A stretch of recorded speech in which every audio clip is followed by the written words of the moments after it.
আসসালামু আলাইকুম বন্ধুরা, কেমন আছেন সবাই? আশা করি ভালো আছেন। আমিও ভালো আছি আলহামদুলিল্লাহ। এই কাঁচা আমগুলো বাজার থেকে কিনে এনেছিলাম। এই কাঁচা আম দিয়ে টক ঝাল আমের আচার তৈরি করব। তো বন্ধুরা, টক ঝাল আমের আচার কীভাবে তৈরি করি সেটা তোমরা দেখে নাও। হয়তোবা অনেকে আছে আমার থেকে ভালো তৈরি করতে পারে আমের আচার, টক ঝাল আমের আচার। তো ভিডিওর শেষে জানিও যে আমার টক ঝাল আমের আচার তৈরি করাটা কেমন হয়েছে। তো সব আমগুলো ছিলে বড়াগুলো ফেলে দিয়ে পিস পিস করে কেটে নিলাম। তো পিস পিস করে কেটে রাখা আমগুলো এবার গরম পানিতে সেদ্ধ করে নেব, হালকা সেদ্ধ করে নেব। গরম পানিতে পিস পিস করা আমগুলো দিয়ে দিচ্ছি। তো বন্ধুরা, গ্যাসে করছি না, দেখেন উনুনে করছি, যেহেতু উনুনে টেস্টটা খুব সুন্দর আসে। এবার হালকা সেদ্ধ করে নেব, ঢাকনা দিয়ে ঢেকে দিলাম। এতে একটু লবণ দিয়ে দিচ্ছি। খুব বেশি পানি দেওয়া যাবে না, পরিমাণ মতো পানি দিতে হবে হালকা, এবং পরিমাণ মতো লবণ দিয়ে দিচ্ছি। লবণ দিয়ে ঢাকনা দিয়ে ঢেকে দিয়ে হালকা সেদ্ধ করে নেব।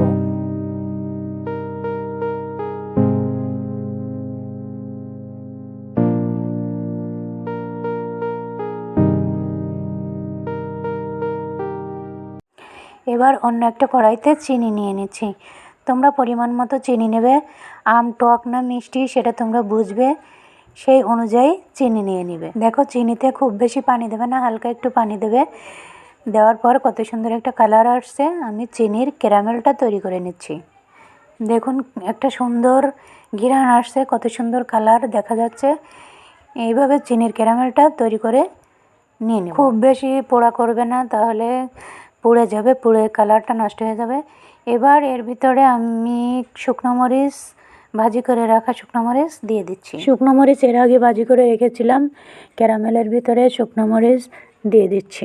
বেশ কিছুক্ষণ নাড়াচাড়া করার পর সুন্দর একটা ঘ্রাণ বেরোচ্ছে। উনুনের জালটা মিডিয়ামভাবে দিবে, কারণ পুড়ে গেলে গন্ধ বের হবে এবং কড়াইতে লেগে যাবে। এবার 2-5টা তেজপাতা ধুয়ে দিয়ে দিচ্ছি এর ভিতরে, যাতে একটা সুন্দর একটা ঘ্রাণ আসে। বেশ খানিকটা সময় নাড়াচাড়া করার পর পরিমাণ মতো লবণ দিয়ে দিতে হবে, যাতে খুব বেশি দিলে আবার নষ্ট হয়ে যেতে পারে, তাই পরিমাণ মতো লবণ দিয়ে দিলাম।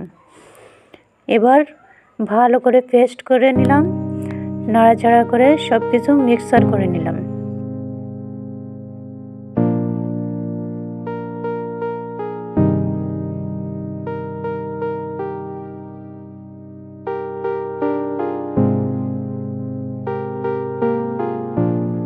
সব কিছু ভালোভাবে মিক্সার হয়ে গেছে। এবার সিদ্ধ করে রাখা আম এর মধ্যে দিয়ে দিলাম।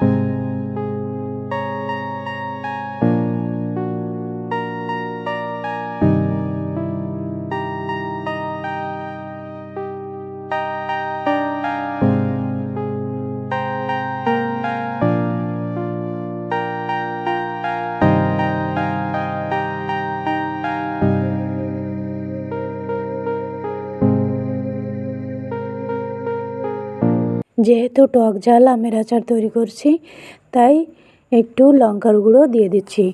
খুব বেশি না, মিডিয়ামভাবে লঙ্কার গুঁড়ো দিয়ে দিলাম। লঙ্কার গুঁড়ো দেওয়ার পর ভালোভাবে মিক্সার করে ফেটিয়ে দিলাম।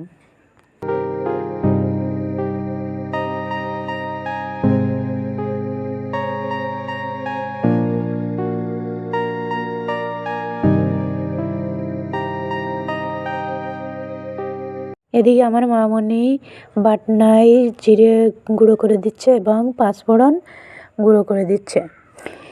এবার গুঁড়ো হয়ে গেছে, গুঁড়ো করা পাঁচফোড়ন এর ভিতরে পরিমাণ মতো দিয়ে দিলাম। পাঁচফোড়ন দেওয়ার পর জিরে গুঁড়োগুলো দিয়ে দিলাম।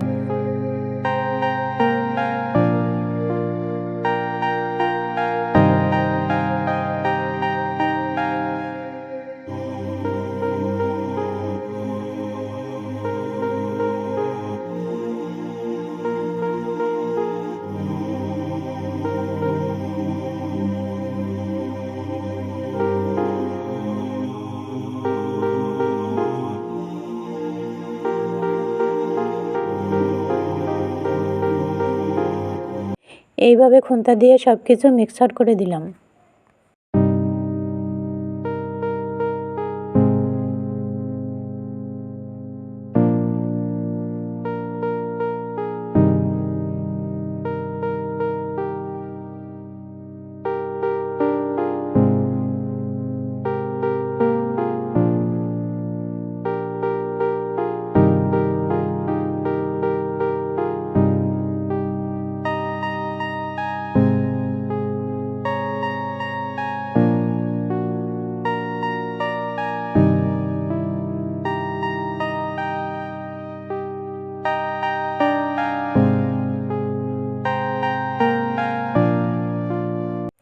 হয়ে গেছে আমার আমের টক ঝাল আমের আচার।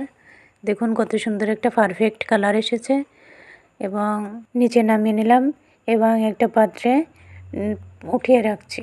খুব একটা সেন্ট বেরোচ্ছে এবং দেখতেও কালার সুন্দর হয়েছে, কালারটা সেই হয়েছে। তো আজকে এই পর্যন্ত, সবাই ভালো থাকবেন, সুস্থ থাকবেন, বাই বাই, আল্লাহ হাফেজ।